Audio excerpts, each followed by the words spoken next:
सर्पों के जन्म की कथा। शौनक जी ने प्रश्न किया, सूत नंदन उग्रश्रवा, अब तुम आस्तिक ऋषि की कथा सुनाओ, जिन्होंने जन्मेजय के सर्प सत्र में नागराज तक्षक की रक्षा की थी।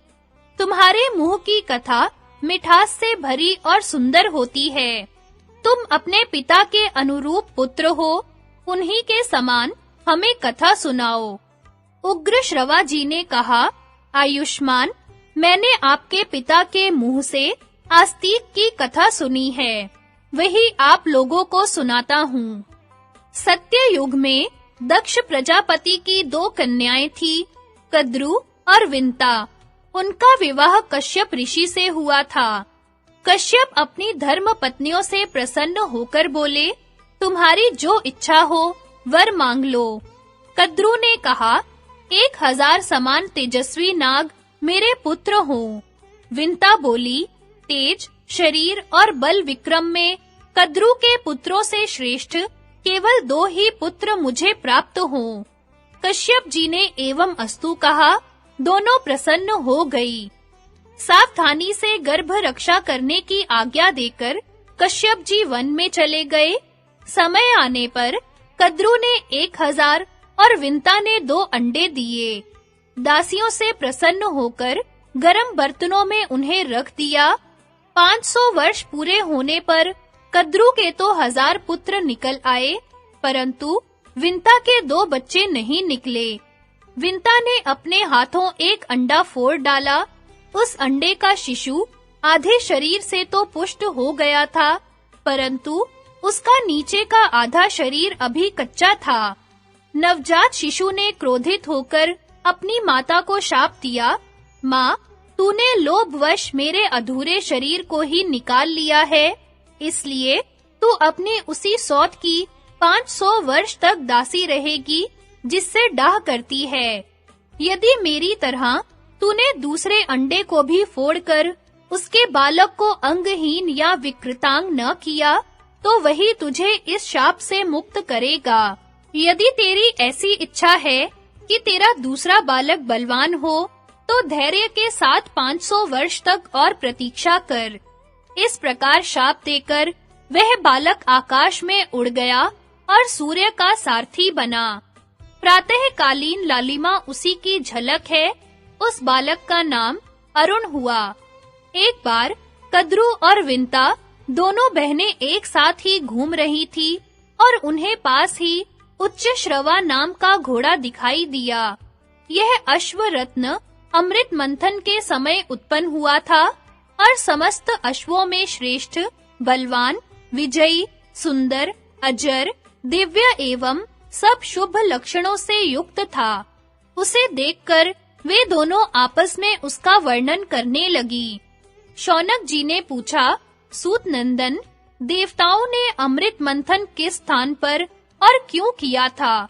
अमृत मंथन के समय उच्च श्रवा घोड़ा किस प्रकार उत्पन्न हुआ? उग्र श्रवा जी महर्षि शौनक का यह प्रश्न सुनकर उसे अमृत मंथन की कथा कहने लगे। समुद्र मंथन और अमृत आदि की प्राप्ति। उग्र श्रवा जी ने कहा, शौनक आदि ऋषियों, मेरु नाम का एक पर्वत है। वह इतना चमकीला है मानो तेज की राशि हो। उसकी सुनहली चोटियों की चमक के सामने सूर्य की प्रभा फीकी पड़ जाती है। वे गगनचुंबी चोटियां रत्नों से खचित हैं। उन्हीं में से एक पर देवता लोग इकट्ठे होकर अमृत प्राप्ति के लिए सलाह करने लगे। उनमें भगवान नारायण और ब्रह्मा जी भी थे। नारायण ने देवताओं से कहा, देवता और असुर मिलकर समुद्र मंथन करें। इस मंथन के फल स्वरूप अमृत की प्राप्ति होगी। देवताओं ने भगवान नारायण के परामर्श से मंद्राचल को उखाड़ने की चेष्टा की। वह पर्वत मेघों के समान ऊंची चोटियों से युक्त 11,000 योजन ऊंचा और उतना ही नीचे धंसा हुआ था। जब सब देवता पूरी शक्ति लगाकर भी उसे उखाड़ नहीं सके, तब उन्होंने विष्णु भगवान और ब्रह्म जी के पास जाकर प्रार्थना की। भगवान, आप दोनों हम लोगों के कल्याण के लिए मंदराचल को उखाड़ने का उपाय कीजिए और हमें कल्याणकारी ज्ञान दीजिए। देवताओं की प्रार्थना सुनकर श्री नारायण और ब्रह्मा जी ने शेषनाग को मंदराचल उखाड़ने के लिए प्रेरित किया। महाबली शेषनाग ने वन और वनवासियों के साथ मंदराचल को उखाड़ लिया। अब मंदराचल के साथ देवगण समुद्र तट पर पहुँचे और समुद्र से कहा, हम लोग अमृत के लिए तुम्हारा जल मथेंगे। समुद्र ने कहा, यदि आप लोग अमृत में मेरा भी हिस्सा रखें, तो मैं मंदराचल को घुमाने से जो कष्ट होगा वह सह लूंगा। देवता और असुरों ने समुद्र की बात स्वीकार करके कच्छप राज से कहा, आप इस पर्वत के आधार बनिए। कच्छप राज ने कहा, ठीक है। मंदराचल को उसने अपनी पीठ पर ले लिया। अब देवराज इंद्र यंत्र के द्वारा मंदराचल को घुमाने लगे। इस प्रकार देवता और असुरों ने मंदराचल की मथानी और वासुकी नाग की डोरी बनाकर समुद्र मंथन प्रारंभ किया। वासुकी नाग के मुंह की ओर असुर और पूंछ की ओर देवता लगे थे। बार-बार खींचे जाने के कारण वासुकी नाग के मुख से धुएं और अग्नि ज्वाला के साथ सांस निकलने लगी। वह सांस थोड़ी ही देर में मेघ बन जाती और वह मेघ थके मांदे देवताओं पर जल बरसाने लगता। पर्वत के शिखर से पुष्पों की झड़ी लग गई। महामेघ के समान गंभीर शब्द होने लगा। पहाड़ पर के वृक्ष आपस में टकराकर गिरने लगे। उनकी रगड़ से आग लग गई। इंद्र ने मेघों के द्वारा जल बरसवाकर उसे शांत किया। वृक्षों के दूध और औषधियों के रस चू-चू कर समुद्र में आने लगे। औषधियों के अमृत के समान प्रभावशाली रस और दूध तथा सर्वगुणमय मंदराचल की अनेकों दिव्य प्रभाव वाली मणियों से चूने वाले जल के स्पर्श से ही देवता अमृतत्व को प्राप्त होने लगे। उन उत्तम रसों के सम्मिश्रण से समुद्र का जल दूध बन गया और दूध से घी बनने लगा। देवताओं ने मथते-मथते थक कर ब्रह्मा जी से कहा, भगवान नारायण के अतिरिक्त सभी देवता और असुर थक गए हैं।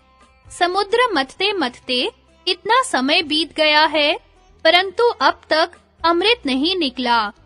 ब्रह्मा जी ने भगवान विष्णु से कहा, भगवन, आप इन्हें बल दीजिए। आप ही इनके एकमात्र आश्रय हैं। विष्णु भगवान ने कहा, जो लोग इस कार्य में लगे हुए हैं, मैं उन्हें बल दे रहा हूँ। सब लोग पूरी शक्ति लगाकर मंदराचल को घुमाएं और समुद्र को क्षुब्ध कर दें। भगवान के इतना कहते ही देवता और असुरों का बल बढ़ गया। वे बड़े वेग से मथने लगे। सारा समुद्र क्षुब्ध हो उठा। उस समय समुद्र से अगणित किरणों वाला शीतल प्रकाश से युक्त श्वेत वर्ण का चंद्रमा प्रकट हुआ। चंद्रमा के बाद भगवती लक्ष्मी और सुरा देवी निकली। उसी समय श्वेत वर्ण का उच्च श्रवा घोड़ा भी पैदा हुआ। भगवान नारायण के वक्षः स्थल पर सुशोभित होने वाली दिव्य किरणों से उज्जवल कौस्तुभ मणि तथा वांछित फल देने वाले कल्प वृक्ष और कामधेनु भी उसी समय निकले। लक्ष्मी, सुरा, चंद्रमा, उच्च श्रवा ये सब आकाश मार्ग से देवताओं के लोक में चले गए। इसके बाद दिव्य शरीरधारी धन्वंतरी देव प्रकट हुए। वे अपने हाथ में अमृत से भरा श्वेतक मंडलू लिए हुए थे। यह अद्भुत चमत्कार देखकर दानवों में यह मेरा है ऐसा कोलाहल मच गया।